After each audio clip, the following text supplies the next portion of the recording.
So mga kasolar, ito yung aking ensemble ngayong araw na to. Meron akong 6 na battery ng 18650. Okay, ang 3 point hindi ako nagkakamali, 3.2 or 3.7 volts kada isa. So siniris ko siya, ginaya ko rin siya sa YouTube. So ang positive, negative, positive. Okay, sa kabila is negative, positive, negative. So itong positive tsaka negative, pinagsama ko siya. Yan, nakahiwalay itong positive. Okay, sa kabila, dito naman ako kumuha ng pinagsama ko sila, positive, negative dito naman, tapos nandito naman yung positive. Okay, so andito naman yung negative. Pansinin nyo, ayan po, sa mga hindi pa po wala pa pong idea, ganyan po ang gawin nyo.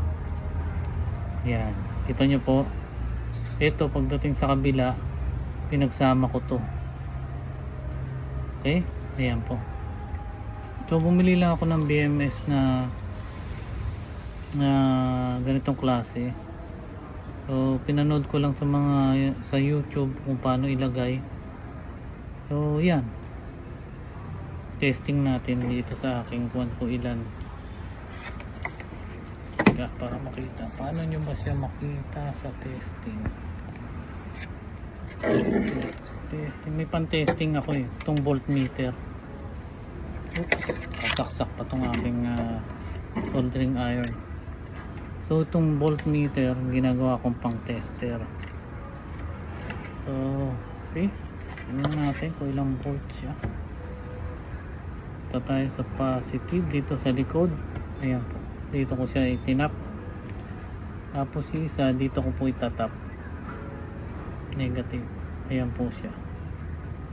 Ay, ano bang nakalagay? Ayan, mahirap po yung nagbibideo mag-isa. Ayan, ilan ba? 12, eksakto siyang 12.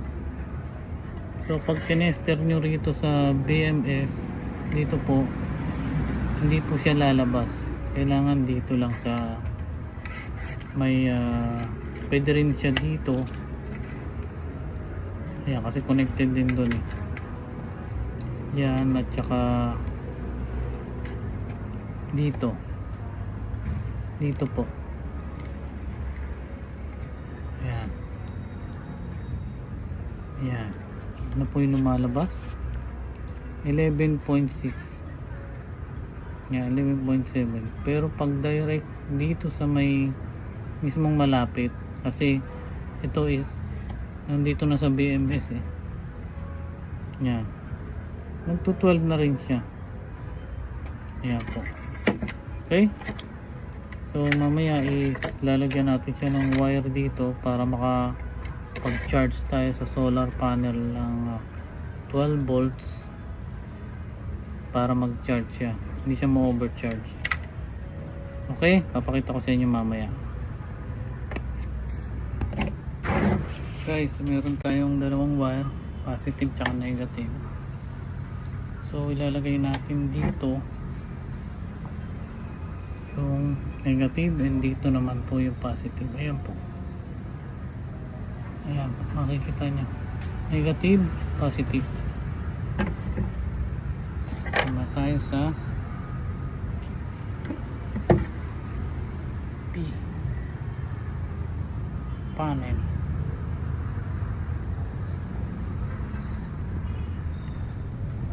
Ang ating panghinang ay mahina na. Ayaw na siyang uminit dito. Kailangan matagal mo siya ipatong.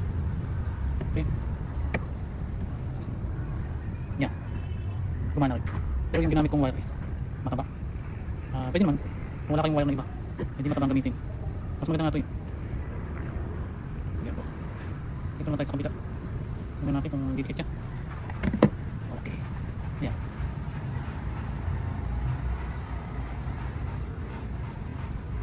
Kita nyo? So, testing natin dun sa charge controller. Tapos, mamaya pa, dito ko rin siya i-connect yung kwan. Isa dito. Tsaka isa dito. Papuntang Christmas light. Kasi wala siyang out dito. Pang single lang kasi to, pero tatry pa rin natin. Okay.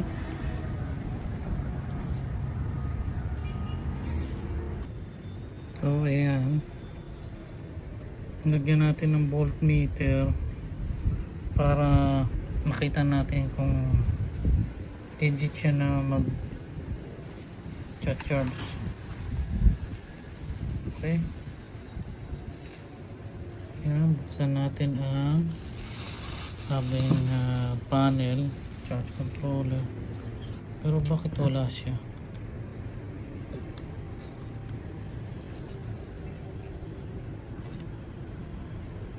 Dapat to meron. Di po ba? May lumalabas dyan. So may something wrong, no? Try natin. 25.5.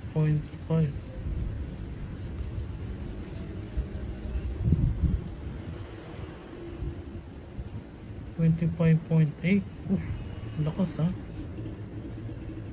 Parang may mali. So testing uli natin. Yun.